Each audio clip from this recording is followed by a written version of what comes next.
Everybody, here we go again. I hope that you have enjoyed the last couple of sessions. It's been a great start to the last day, and there's still so much more to come. I'm going to introduce you to, I think, a really remarkable person who is called JACO. And he works for an organization called ShiftDX, but who he works for is kind of not irrelevant, because that would be disrespectful to his organization, but it's what he does that's so important. And I'm going to leave him to tell you all about it. But we talked about digital transformation this morning. Well, we didn't. We listened as people talked about it. And there's, in the area of agriculture and with farmers and with livestock and all those things that I don't really think about on a day-to-day basis. And yet there are people like JACO out there combining the two. Transformative digitization, say that sober, is really good. I say it drunk and I wouldn't be able to say it. But also just the passion with which he does it is something. It just opened my eyes to a whole lot of different things to think about and look at. So I'm going to hand him over to you, and you be gentle, be warm, be welcoming, and you will learn and you will enjoy. Okay, thank you. Thanks, Jenny. Thanks for the opportunity, guys, to be here today with you guys and share my story. I initially grew up in a banking environment, grew up in a farming culture, and then went over to a banking environment, and then found myself in this agricultural business called BKB, and I will refer to that a little bit later. Eventually ventured into the IT side of it, which was funny, a banking guy moving into IT, but I just saw the bigger vision in terms of what the value is of data and technology. And then, led me onto this transformative technologies that I want to share a little bit today with you guys. So if I can, I'm going to share my presentation with you. So I hope that you can see this. Perfect. Is it good? Yep. Okay, so I would like to talk about supply chain innovation with purpose, because what we find is we are seeing a lot of questions, specifically when it comes to corporate, to say, guys, you need to get from a philosophical level to a more practical level. And through this presentation, I'm going to start off with a little bit of a philosophical spin of it and talk about world problems that we have in food, and then move it into a more practical and what we are doing in our environment. So it's very much a transformative approach then to this innovative ecosystems that needs to be built in specifically the agricultural food supply chain, and then this whole challenge of how do we produce more food. Now, everybody that knows me, will know that I specifically likes this slide. I've been using it quite extensively. I think I used it last year too, but it just summarizes for me the global forces that's affecting the food production. On the one side, we are having an increase of 7.3 billion people. That's going to go up to 9.7. Now, that's roughly about 30% increase in the world population. We feel a little bit, that COVID has put a hamper on that, but it is still very much reality. Now, you see the 9.7, but then on the other side, we're also seeing that we are wasting about 33% of the food that's being produced. And then the next slide, I'm going to get back to that, specifically 33%. But agricultural as a industry that is responsible in feeding this world economy does have a lot of pressure on it. They do have the reality that they need to produce more food, but then are doing that with these constraints of, global warming, and we've got the water that we are utilizing a lot of water and natural resources that just goes into producing more food. Now, for me, I think the reality of that specific portion are very much now emphasizes, if you go to Netflix, on Cowspiracy and Kiss the Ground type of movies that's coming out, that just emphasizes the whole requirement that there is for natural resources. Now, if you look at the bottom, then you will see only like 1% of the world population is actually contributing to this food production. So only 1% of of our world population is actually then responsible, as can be classified as farmers. However, there is a very high level of adoption, of technology adoption in that specific field, which is quite significant. Global protein demand will increase by 80%. Now, we're going to talk about the sustainability goals that's been set up by the World Economic Forum, but it just shows that we are alleviating people out of poverty more into the middle class. There is a bigger demand for them to have access to more protein. I spoke about the 33% lost in production, and this is the reality of this. And this is for me, when I was preparing for this presentation, it's the first time that I actually found this graph, which was so evident. It's 33%. Now, if you look on the left-hand side, North America and Oceania, which is classified as Australia, New Zealand, and those type of areas, 61% of the food that they are having in their market is getting to waste just because of consumption. It's an overproduction. There's such a lot of food that they throw away 60% of the food that is actually being produced. Then if you look on the right-hand side, you see sub-Saharan Africa. The biggest problem there is production, handling, and storage. It's all about the supply chain and how the effectiveness of the supply chain, getting the product from the market or from the farm gate, through a handling, and this is now all the problems that we have with regards to electricity and we're having with storage, that type of problems that doesn't get to the market. Right at the bottom, you will see of the total food that the guys have available in these various countries, the US, North America specifically, 42% of the food that they have to their availability is lost. They don't consume that. Whereas in the African side, it's more like 23%.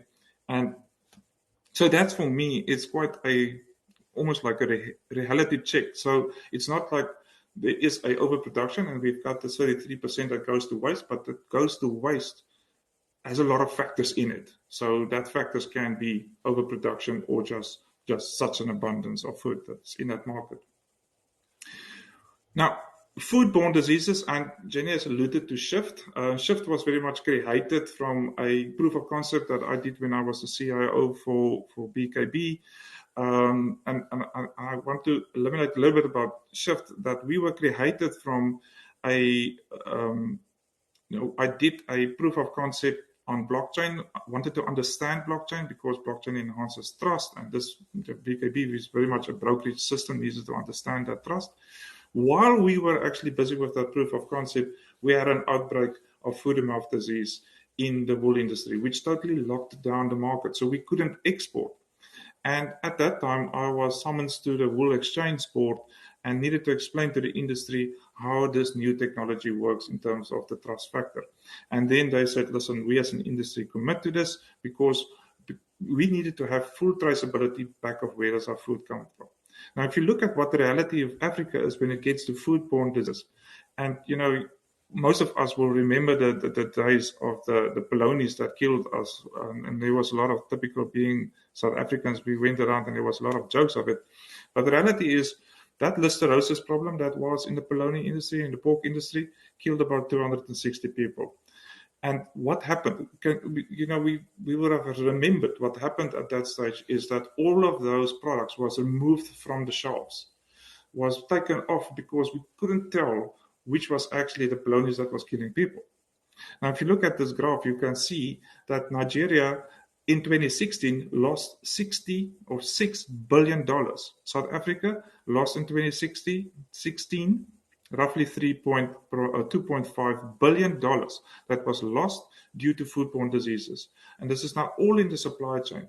And I can tell you this much, in 2019, that 2.6 was way higher because at that stage was the wool industry was locked because of foot-and-mouth disease, as well as the livestock industry, which catapulted a lot of the stuff that we as a business is currently doing. So the reality is very much there that foodborne diseases has an impact on our food supply chain. The World Economic Forum talks about now the transformative 12 technologies. Now, I want to take you and say this is the problems that we're having. We're having these supply chain problems. We're having foodborne diseases. But then we start moving into say, but there's a new reality that's on the horizon. These are these new technologies that's now coming to part in the supply chain and very much in the food production side of this. So there's 12 transformative technologies you can see has been classified into 3 categories: changing the shape of demand, promoting value chain linkages, which is very much in the scope we're having today, is all about supply chains, and then creating effective production systems. Now, when I start talking to farmers and I talk to industry, you can start seeing that these 12 technologies are popping up all around us. Now, let's take, for instance, food sensing technologies for food safety and quality. We do have the ability now to take our phone and start walking into a supermarket and have the ability. The reality is there that you can actually start scanning and seeing where does this food come from, what's the story of the food, where did it go, what. And for me, and when we had the discussion the other day with Jenny, the question was, it's like, this is something that's really driving me to understand. We need to know what's in the food that we are actually consuming. But then if we start going into the value chain linkages, and I will show you in my practical example of how we've been doing very much on the livestock side, mobile device service delivery, big data analytics, and the World Economic Forum talks very much here for insurance. We talk big data, advanced analytics for insurance. And there's a very good reason why they are saying for insurance. Because if an individual product can be insured, it's immediately that you can start unlocking finance. So you need to understand that this is huge if we can get from a blanket insurance type of environment down to an individual level. Then the Internet of Things, and the Internet of Things for real supply chain transparency and traceability. And, the Internet of Things, I've got a smart watch on, and for me, being part of medical aid, they can now track me and know, if I'm doing my exercises, and that has an impact on my medical insurance. Blockchain-enabled traceability, and I want to show you our business very much work on that blockchain space and see that as a technology that has a major impact. Then also there's effective production systems. We are seeing precision agriculture, microbiomes, and I don't want to really go too much into that. The off-grid renewable, even in South Africa, you're seeing that all over the country. You're seeing these wind turbines and solar farms that has been popping up. So that is a reality. So holistically, we've got problems on the one side, but then these new technologies is coming to the supply chain that is creating a total new type of environment and actually alleviating a lot of these problems. So let's talk about the supply chain challenges that we are seeing. We are seeing in the supply chain a network of participants, from the producer, inspectors, agencies, insurance companies, shippings. It's all everybody that is working through that. The problems that we're having in this is tracking the place of origins and the ingredients and qualities. And believe me, I can swear to it, guys, we need to start asking the questions, what's in the food that we are eating? We really need to start asking that, and that's a big passion for me. Tracing custodians information, if we can start proving who the owner is, who actually is the owner of this underlying commodity, immediately that opens up more types of opportunities. And then the big thing for me is trust between stakeholders. I've been working extensively now in the value chain, specifically for livestock, and I can just see how there is a dysfunctional supply chain where there's a big lack of trust. And then, of course, information flow. And that trust most probably comes from a lack of information flow and, of course, transparency that needs to. So those are the challenges that we are having, and, the new type of technologies that can actually start alleviating that. So now I want to jump into some practical examples, and I want to do 2 industries that's very close to me and very much part and parcel of the industry that I come from. And this is livestock, and I want to allude a little bit later on into the wool. So let's talk about livestock. Livestock in Africa, and I'm going to very much specifically, livestock plays an immense role, specifically into this United Nations 2030 Agenda for Sustainable Development, this goals. And there are 180 countries that have signed up and I think they call the accord something like the future that we want. And the future that we want actually then plays back into the 17 Sustainable Development Goals, and the reality of that livestock plays a major role in that. If we take about livestock, and remember I spoke about the 80% increase in protein demand that's going to be up to 2050, we're talking almost double the requirement that there is going to be for protein. Now, of course, protein is not just red meat, can be fish, all of those type of things. But the reality for Africa is that we are sitting with, as you can see, 204 million cattle, 180 million sheep, 183 million goats. The combined value of that is in the region of $150 billion. The question really for me is how much of these African people have access to that capital. The trade talks about close to $50 billion. Potential trade. I'm not saying this is the trade, there's a potential trade. The reality is, however, and I want to show you through my examples, that these type of trade needs to now be combined. And I'm really excited, with the new technologies that's coming to part. Now, if you look at the Sustainable Development Goals, and I want to point that out, the 17, livestock plays in all of the 17 has a direct effect on it. So livestock as an industry has the potential to touch each of them, but very specifically on the first three. No poverty, zero hunger, good health and well-being. The reality is of eating meat is, for me, I've read actually the other day that about 85% of the grass that's available or that's on the continent or that's actually eaten by cattle, we as humans do not have the capability to turn that nutrients that's in that grass into something that we can eat.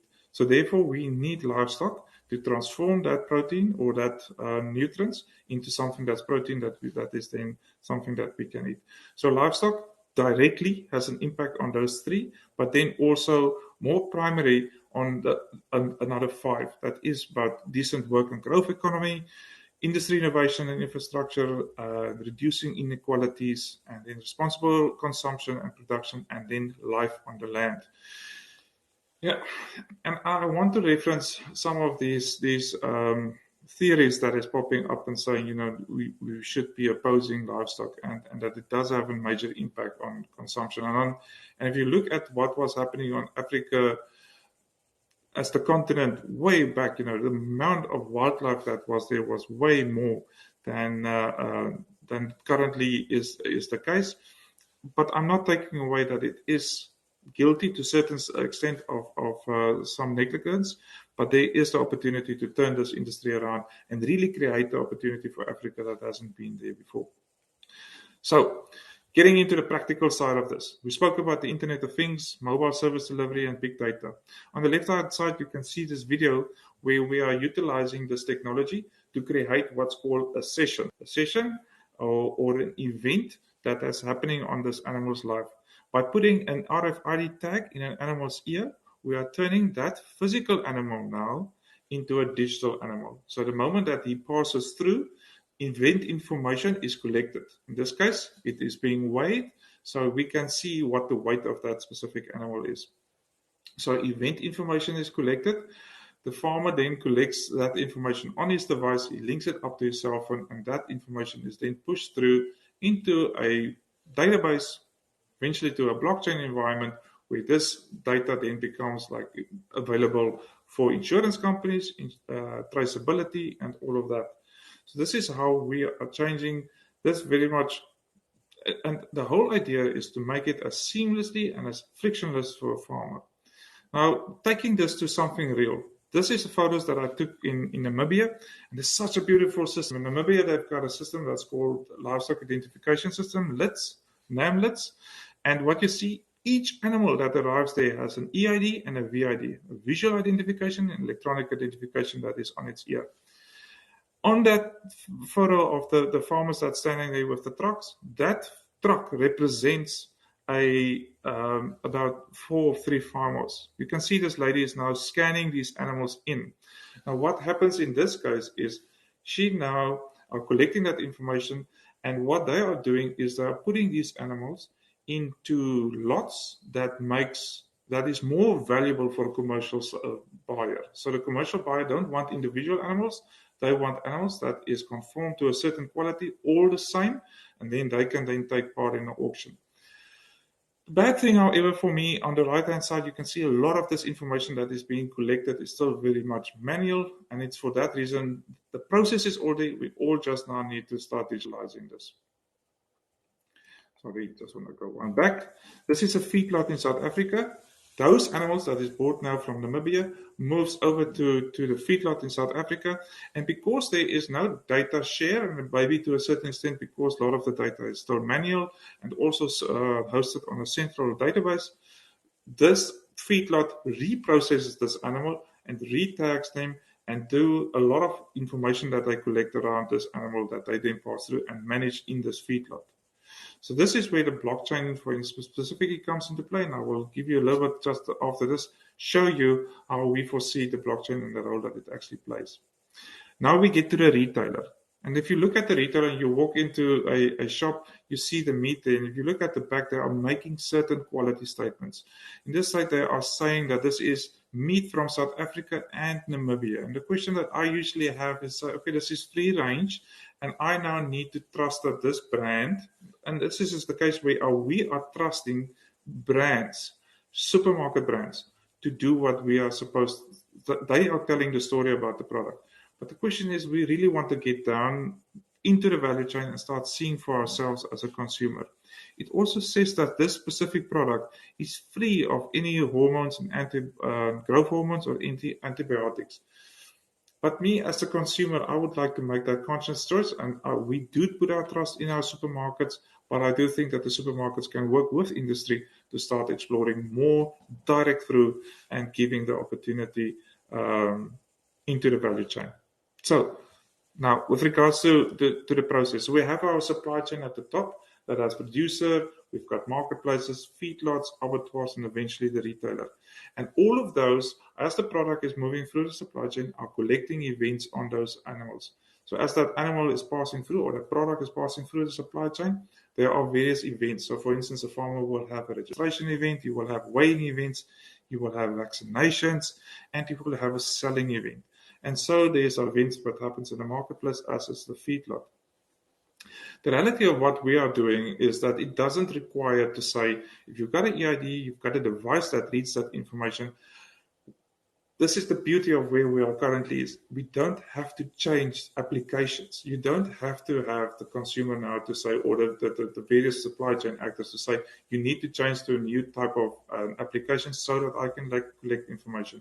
Because what we do is we, for instance, integrate into those applications, and then this is where the layer that is sitting on top of the blockchain. And a lot of people are having difficulties with regards to what blockchain actually is. But let's just talk. Once we've got that information, we as a business verify the data source. We check the permission. Do you have the permission to submit information?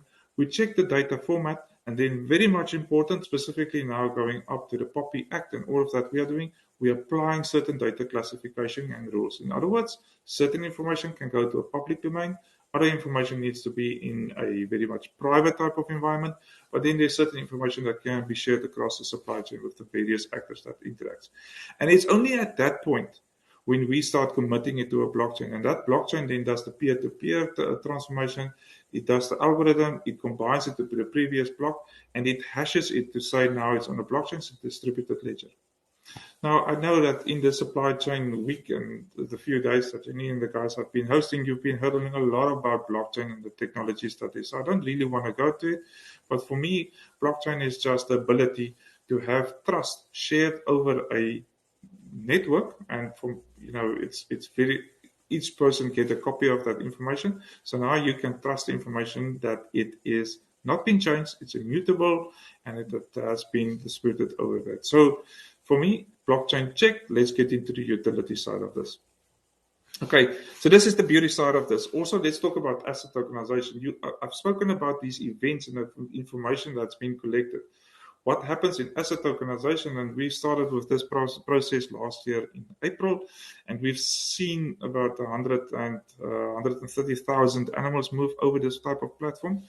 We take this information in, compile this into a catalog, and this is really asset tokenization, because now that farmer that is buying animals from this digital auction is buying based on data and not so much on the physical animal.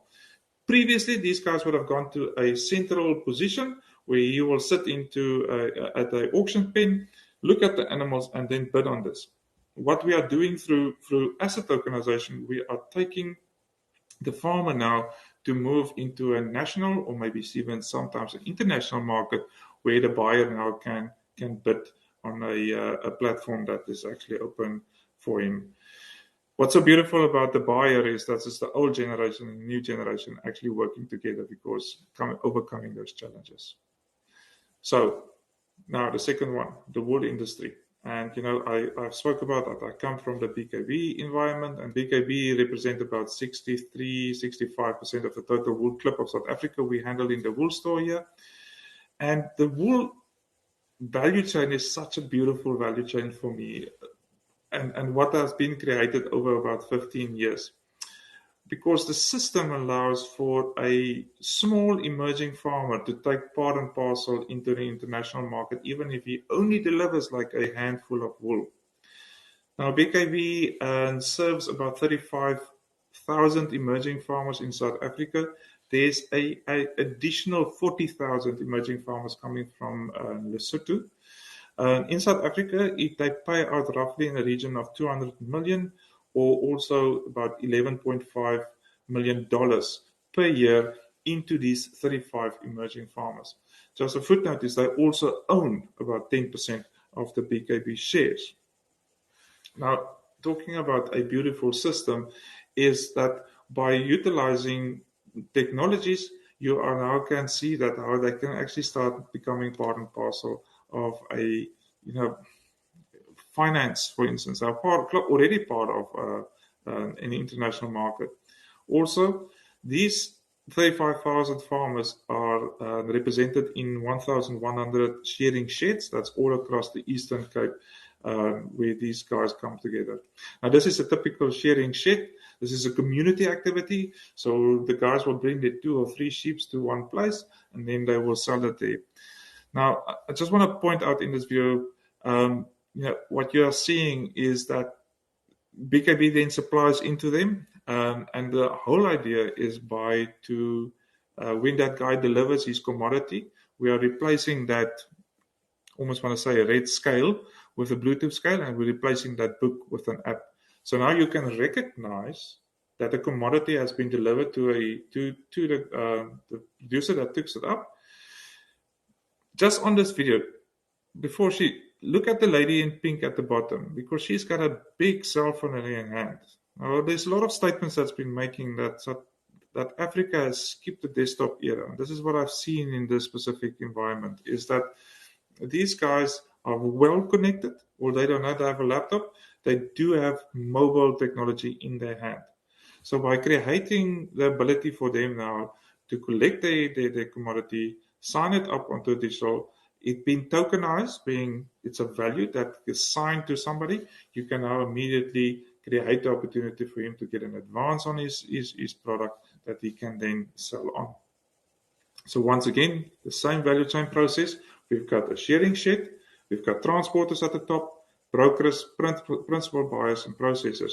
We've been very much active in this process, and we've implemented blockchain into the broker as well as the principal buyers and the processors. And where we start from the shearing sheds up to the principal buyer, we are now in Italy, where the guys are having the ability to totally see through the value chain. We are now seeing this opportunity that starts creating where we are jumping straight into brands like Hugo Boss that says, but they want to track back to, they want to know that this clothes that I'm wearing is coming from an emerging farmer and it's actually supporting him. So once again, we come in is we don't change the applications that the businesses are interacting with. We integrate into those applications and then create that a layer that actually then hash it over to a blockchain. So by validating that information once again, so making sure that you do have the permission, checking the format, and then classifying that. And it must just say it's been such a privilege being part and parcel of this process. So, then I want to end off with my, the world that we are in is we need to change the way that we look at things. Then the things that we look at will change. And that's been the experience this far. I've learned such a lot in being part and parcel of this process, and there's a lot of that I still need to learn about this. by working with industry, understanding what their needs is. And this is the interesting thing about traceability through blockchain, for instance, is that you don't necessarily see the value when you start interacting it.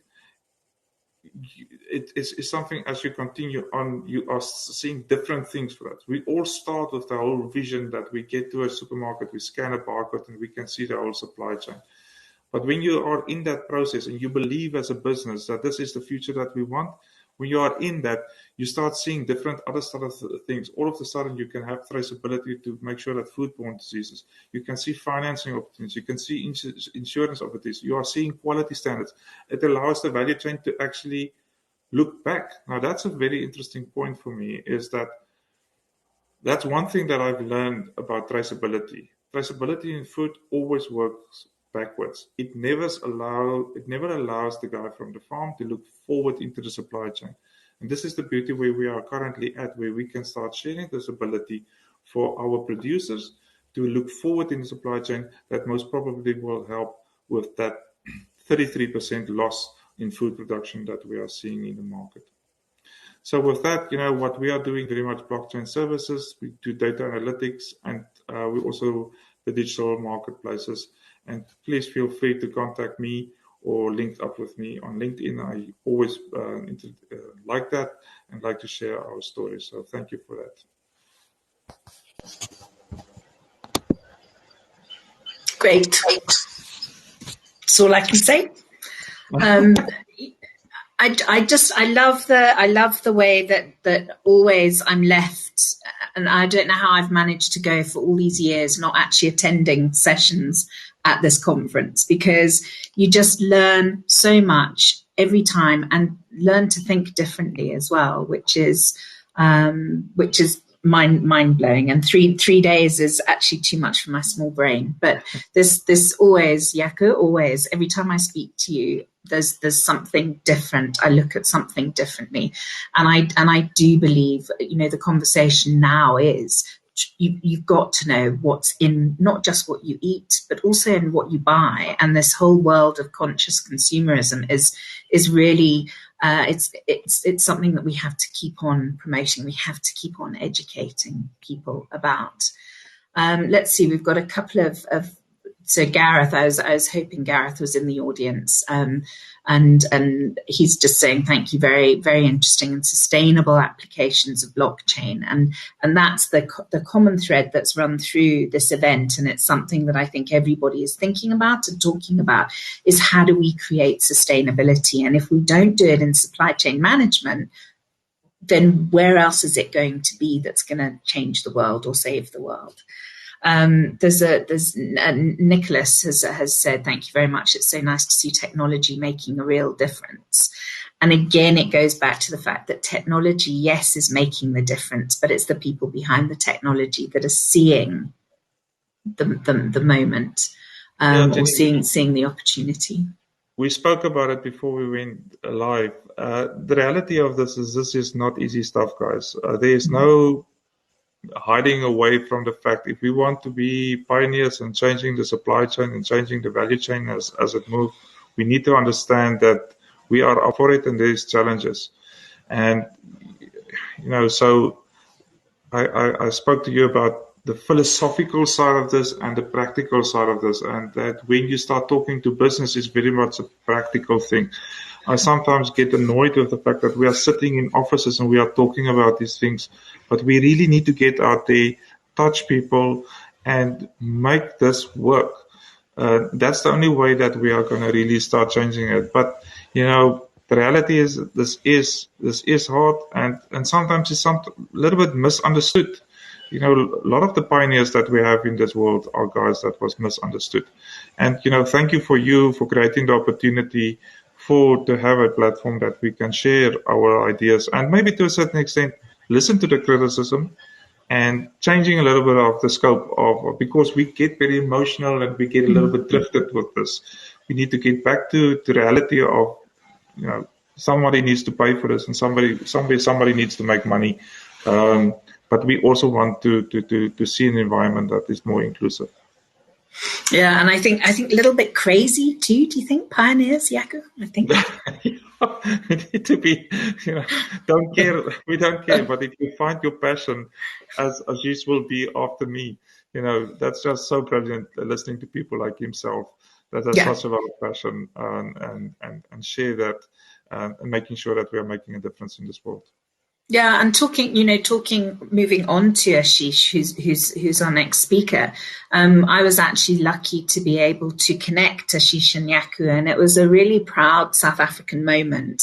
And I've had quite a lot of those recently where I realize how much we're doing here. And people like JACO, not that there are that many people like him, but people doing this sort of stuff. It is on a global, it's global. It's global capability. And again, we don't talk. I think in the original session, we talked about how supply chain professionals need to promote and market themselves better. We don't do it well. And we need to do it better. I'm happy to keep on doing it. And Sapix is happy to keep on being loud about it. But you guys need to boast about yourselves a little bit more too, I think. Christian, again, he said apologies if he's missed it, but is there a financial cost for the small farmer to get on board? If so, does someone absorb this on their behalf? Usually that is absorbed through the supply chain. So the financial cost for a small-scale farmer is really, when you go back to Namibia, in that case, those guys are not allowed to trade into a market without a IoT device and having full capabilities in that. That's the hard reality of, and the hard reality, what's interesting for me is that's a harder reality for them to get into a South African market, to trade into a South African market. Whereas in South Africa, we don't necessarily have that traceability, but it is coming to a forefront now and very much a reality. So what we are trying to do is to keep specifically for the small-scale farmer that cost hidden away through the ability for them to start unlocking finance. And so the financiers will usually take that part and parcel of that. But if you start creating scale, the cost becomes immutable. But the focus is very much then for the various supply chain actors that has value in that product moving through the value chain to start picking up those costs and not so much being passing through to the farmer himself, because it's just not going to happen if it is up to them. But that said, Jenny, I also want to say we mustn't get into the reality that we need to give stuff for free, because if there's free, what we've seen specifically in South Africa, if there's free, there's no value in it. So they need to feel that there's value for them, and for that they are paying for that, and then there will be an uptake of it. Yeah, totally. It doesn't matter whether you're talking, whatever you're talking about. If it's free, then people often lose sight of the value, and I think that's something that as human nature we need to try to. I don't know. Need to try to educate people, and we need to stop giving so much away for free.